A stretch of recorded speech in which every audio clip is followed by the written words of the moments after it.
कहीं पे शिवलिंग ला देंगे, कहीं मंदिर का कोई ढांचा ला देंगे, कुछ भी ला देंगे और नहीं लाएंगे तो बाद में फैसला ये हो जाएगा कि मेजॉरिटी चाहती है इसलिए इसको।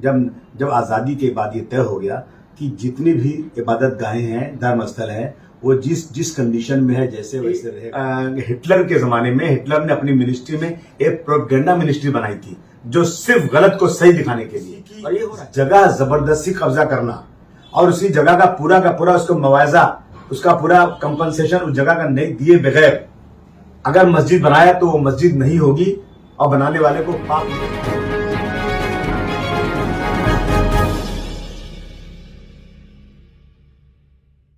स्वागत है आपका खबर फेस टू फेस में। मैं हूं ज़ीशान आज़मी। आज की ताज़ा खबर देखने से पहले हमारे चैनल को सब्सक्राइब कीजिए ताकि डेली न्यूज़ अपडेट आपको नोटिफिकेशन द्वारा मिल सके।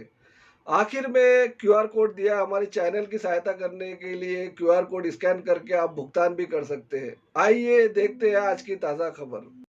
तरीके से ज्ञानव्यापी मस्जिद को लेकर के लगातार ये कहा जा रहा है कि वहाँ पर जो जगह है वहाँ पर शंकर जी की जो पिंडी निकली हुई है उसको लेकर के अब खुदाई होनी चाहिए और चीजें फिर सारी चीजें साफ हो जा रही हैं। किसी को कहने की जरूरत नहीं है।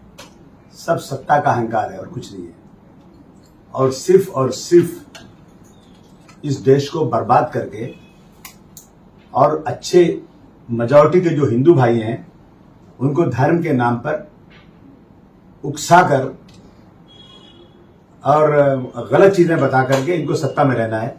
देश बर्बाद हो रहा है, जीडीपी गिर रहा है, नौकरियां नहीं मिल रही हैं, सारी कंपनियां बिक रही हैं, रिजर्वेशन लोगों का खत्म हो रहा है। इन सारी चीजों को छोड़ करके अब पहले बाबरी मस्जिद, राम मंदिर का मुद्दा था, अब ज्ञान बाबरी मस्जिद का मुद्दा आ गया है। देखिए ऐसा है ना कि अब मुझे लगता है कि कोर्ट कचहरी भी हो गई, कानून हो गया, ये सब सत्ता के हाथ में है। ये जो चाहे कर लेंगे। वहाँ पे कहीं पे शिवलिंग ला देंगे, कहीं मंदिर का कोई ढांचा ला देंगे, कुछ भी ला देंगे और नहीं लाएंगे तो बाद में फैसला ये हो जाएगा कि मेजॉरिटी चाहती है इसलिए इसको मंदिर बना दो। क्या बोल सकते हैं? तो ऐसे एक तो मंदिर नहीं है ना, वो तो लिस्ट है, हजारों की तादाद में ऐसे मंदिरों की लिस्ट है। ऐसी मसाजिद हैं जो दावा किया जा रहा है कि उनके नीचे जो है वो मंदिर थे, कभी इनको उठा के जो है मस्जिद बनाने। नहीं, इसका तो ये दावे की फहरिस्त तो काफी तवील है। मैं ये कभी नहीं कहूंगा कि सड़क पर उतर के उधमबाजी करो और फिर गोली चले, खून की नदियां बहें। मैं यही कहूंगा कि कानून का सहारा लेकर के ऐसी चीजों पर खड़ा होना चाहिए। जब आज़ादी के बाद ये तय हो गया कि जितनी भी इबादत गाहें हैं, धर्म स्थल है, वो जिस कंडीशन में है जैसे वैसे रहेगा, तो बार बार इसको करना और फिर कोर्ट का ये फैसला कि मेजॉरिटी चाहती है हम दे दें, तो कोई रास्ता नजर नहीं आता है सिवाय कोर्ट के। कोर्ट में जाते हैं, देखते हैं क्या होगा और क्या कर सकते हैं। दूसरा, औरंगाबाद में औरंगजेब की समाधि की सुरक्षा कल से बढ़ाई गई है और सरकार का कहना है कि वहां पर उपद्रव हो सकता है, वहां पर जाकर तोड़फोड़ हो सकती है, इसलिए 5 दिन के लिए कब्र बंद कर दी गई, वहां जाने की मनाही हो गई। अच्छा, बीजेपी और एमएनएस के जो कारकुनान है उन्होंने धमकी भी दी है कि वो कब्रों को जाके खोद डालेंगे। इससे ज्यादा बदतमीजी और क्या हो सकती है? इस तरह की बातें करना,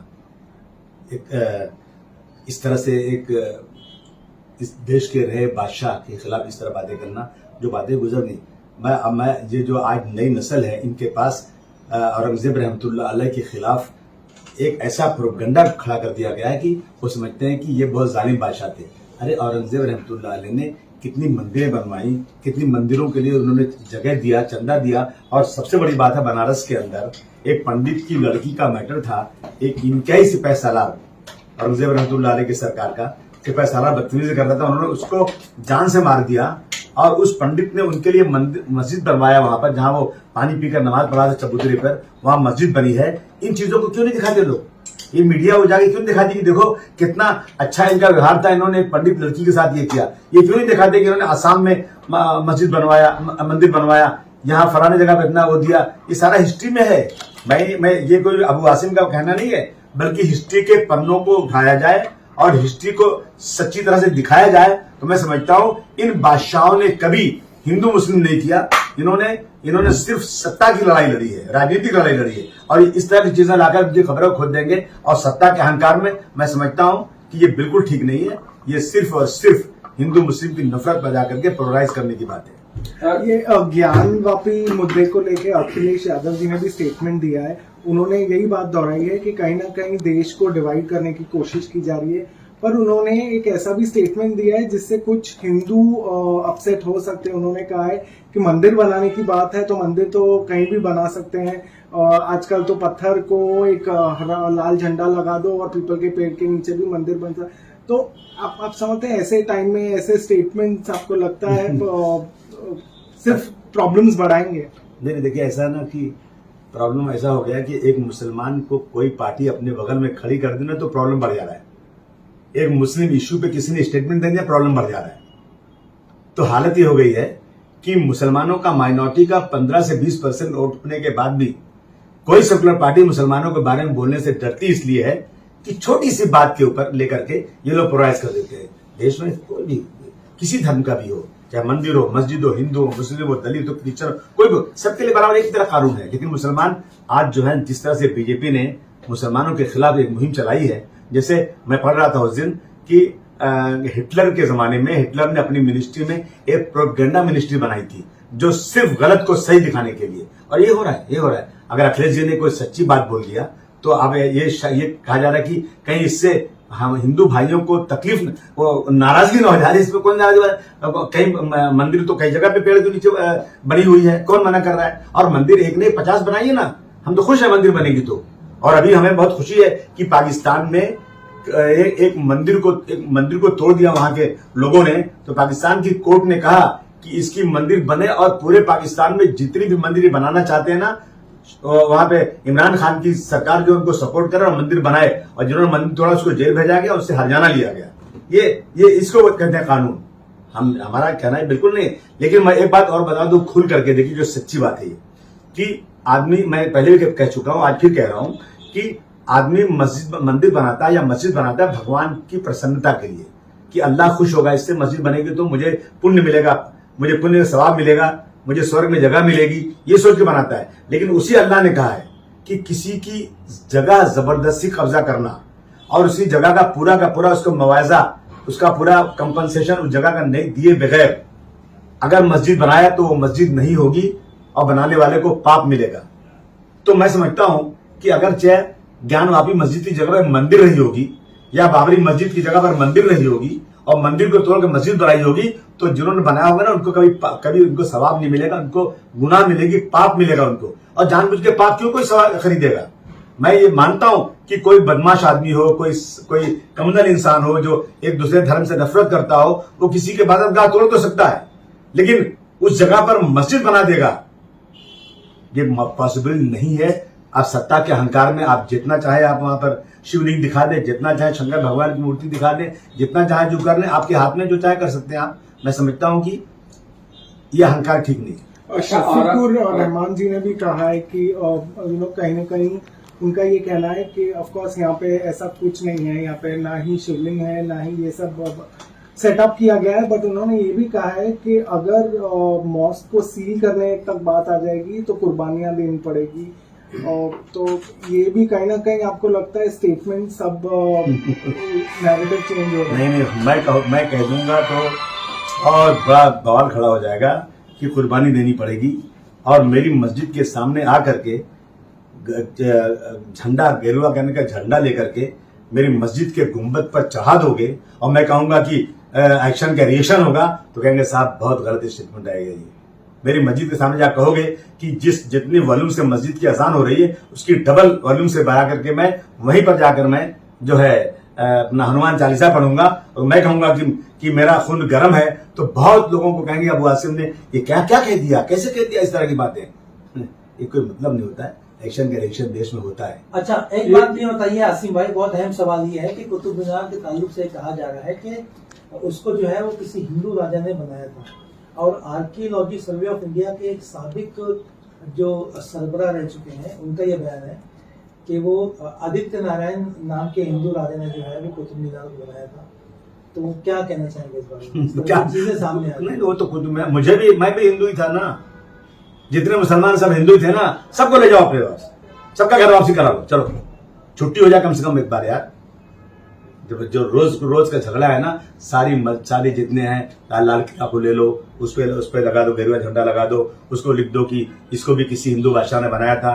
ताजमहल को ले लो। अरे भाई, नरेंद्र मोदी साहब, एक अपने हमारी भाभी बोलूंगा ना, उनकी वाइफ को क्या बोलूंगा, मिसेस नरेंद्र मोदी जी के नाम पे एक ताजमहल बना दो ना, ताकि वहां भी जहाँ लोग ना कम से कम याद करें कि नरेंद्र मोदी साहब जब मेजोरिटी से चुनकर आए थे, उन्होंने अपनी पत्नी के प्यार में इतना बड़ा ताजमहल बनाया। हम तालियां बजाकर स्वागत करेंगे। लेकिन जिस तरीके से औरंगाबाद का नाम चेंज करने को लेकर अब खुद शिवसेना के नेता गए थे दिल्ली में, सुभाष देसाई परसों, और उन्होंने कहा कि औरंगाबाद एयरपोर्ट का नाम संभाजीनगर एयरपोर्ट होना चाहिए, औरंगाबाद शहर का नाम संभाजीनगर होना चाहिए। इस तरीके की मांग जो शिवसेना की पुरानी थी, फिर से चुनाव औरंगाबाद में आ रहे हैं, तो अचानक संभाजीनगर करने की जो मांग तेज हुई है, इसको कैसे देखते हैं? ऐसा है ना कि आज के हिंदुत्व की ओर लग गई है, कंपटीशन हो रहा है, कौन बड़ा हिंदुत्व है। उद्धव जी जो है, जब सरकार बनी थी तो कहा था कि 30 साल तक हम गलत लोगों के साथ अलायंस करके थे, हमें अफसोस है, लेकिन आने वाला 30 साल हम सेकुलर लोगों के साथ रहेंगे, सच्चे लोगों के साथ रहेंगे। अब क्या हो गया कि जो उनका पुराना वोट बैंक था वो खिसक ना जाए, और उसको खिसकाने के लिए बीजेपी ने एक उन्हीं के कजिन को पकड़ लिया, नाम क्या लूं मैं उनका, और जो है हिंदुत्व की होड़ लग गई, और वो बाला साहब ठाकरे की तरह से चादर ओढ़ के जा रहे हैं कि वही वाली सबसे बड़े बाला साहब के हैं, और याद दिला रहे हैं कि बाला साहब ने क्या कहा था, देखो उन्होंने छोड़ दिया। यानी जो वोट बैंक है शिवसेना का, वो खिसक कर चला जाए शिवसेना बीजेपी के पास और मनसे के पास, और शिवसेना कमजोर हो जाए। अब बेचारे जो 30 साल तक गलत लोगों के साथ थे, वो भी परेशान हो गए। वो क्या कह रहे कि जो बाबरी मस्जिद के गुंबद पर चढ़ा था ना, वो मराठी बोल रहा था, वो शिवसैनिक था। बाबरी मस्जिद को गिराने का श्रेय पूरा का पूरा शिवसेना को है। बाला साहब ठाकरे ने कहा था, मुझे गर्व है, होड़ लगी हुई होड़। मुसलमान किधर जाए, क्या करे? सारे लोग जो उस पर प्रहार कर रहे हैं, उसके मस्जिदों का, उसके धर्म के नाम पर, गाय के नाम पर, बैल के नाम पर, पाकिस्तान के नाम पर, न जाने कितने नाम पर इन 15-20% वालों को परेशान किया जा रहा है। और मुझे डर इस बात का है कि मेरा देश कहीं श्रीलंका की तरह ना हो जाए। जो श्रीलंका ने जो किया था ना, वही भारतवर्ष कर रहा है। और आज श्रीलंका में पानी के लिए लोग मुहताज हैं, स्कूल सब बंद हो गए हैं, इमरजेंसी लग गई है, पेट्रोल नहीं मिल रहा, फौज खड़ी है वहां पर, और मंत्रियों को नंगा करके मारा जा रहा है, घर जलाए जा रहे हैं, अफरा तफरी फैल गई है। दुआ करता हूं अल्लाह ताला के हुजूर में कि ऐसा भारतवर्ष में न हो जाए। और यहाँ के जो लीडरों को कहना चाहता हूं कि छोड़ो इन चीजों को, ये धर्म अपना आपस का है, जिसको जो धर्म अपनाना हो अपनाए। ये मेरे देश का कानून है, डॉक्टर भीमराव अम्बेडकर साहब का बनाया हुआ कानून अपनाओ और इस देश को उन्नति की तरफ ले जाओ। शर्म नहीं आती आप लोगों जो सत्ता में बैठे आप लोगों? ये देश जो है डेवलपिंग कंट्री था और उससे निकल गया, उस लिस्ट से बाहर आ गया। ये देश यहाँ का 17% यहाँ का वो था, जीडीपी था। आज जो हम गिरते जा रहे हैं, बांग्लादेश छोटा सा मुल्क, हमारे सामने कोई हैसियत नहीं, उसका जीडीपी बढ़ता जा रहा है। और हमारे देश में अभी आज जो है मेरे देश के कितने लोग, कोई सड़क पर टैक्सी चलाने वाला नहीं, कोई स्लम में रहने वाला नहीं, जो बड़े बड़े करोड़पति लोग हैं, जो बड़े बड़े मल्टी मिलियनर हैं, वो देश छोड़ करके दूसरे देश में जा रहे हैं और अपनी नेशनलिटी बदल रहे हैं, क्योंकि देश का रवैया ठीक नहीं चल रहा है। रुकना चाहिए। एक सवाल ये है कि कानून व्यवस्था को देखते हुए औरंगाबाद में औरंगजेब की कब्र पर पहरा लगाने से 5 दिन तक कब्र बंद कर दी गई कि किसी को वहां जाने की परमिशन नहीं मिली। इसको कैसे देखते हैं? कौन सी कानून व्यवस्था है? क्या गलत है? ये गलत है। ये किसी को क्या इतना वो हो गया कि अहंकार हो गया कि जाएंगे वहां पे, जो जाए उसको हाथ में हथकड़ी ला के जेल में डाल देना चाहिए। और खबर जो लोग जाते हैं कब्र की ज़ियारत करने, उनको कब्र की ज़ियारत करने का पूरा परमिशन मिलना चाहिए। कोई तरीका नहीं है जिस तरह से कि कुछ छोटे मोटे लोगों के डर के मारे 5 दिन तक उस कब्र की कोई ज़ियारत नहीं कर सकता। मैं समझता हूँ ये सरकार की बहुत बड़ी कमजोरी है। अच्छा आसिम, एक बात ये बताइए कि मतलब आप ये कह रहे हैं कि हिंदुत्व की जो राजनीति है उसका बोलबाला है, हर कोई जो है वो हिंदुत्व की बात कर रहा है, लेकिन क्या तमाम लोग जो है वो इसकी भावना में बह जा रहे हैं? हिंदुस्तान के लोग, या रोटी कपड़ा मकान महंगाई वगैरह ये मुद्दे जो है वो खत्म हो चुके हैं? आपको देखिए ना, आप बताइए कि अगर ये मुद्दे होते, आवाम की बात, अगर वही सियासतदानों की बात है, मैं कह रहा हूँ आवाम की बात नहीं कह रहा हूँ। आवाम जो इन मुद्दों को छोड़ करके, रोटी कपड़ा और मकान को छोड़ करके आज अगर उनके साथ नहीं जाती तो उत्तर प्रदेश में सरकार उनकी कभी नहीं बनती।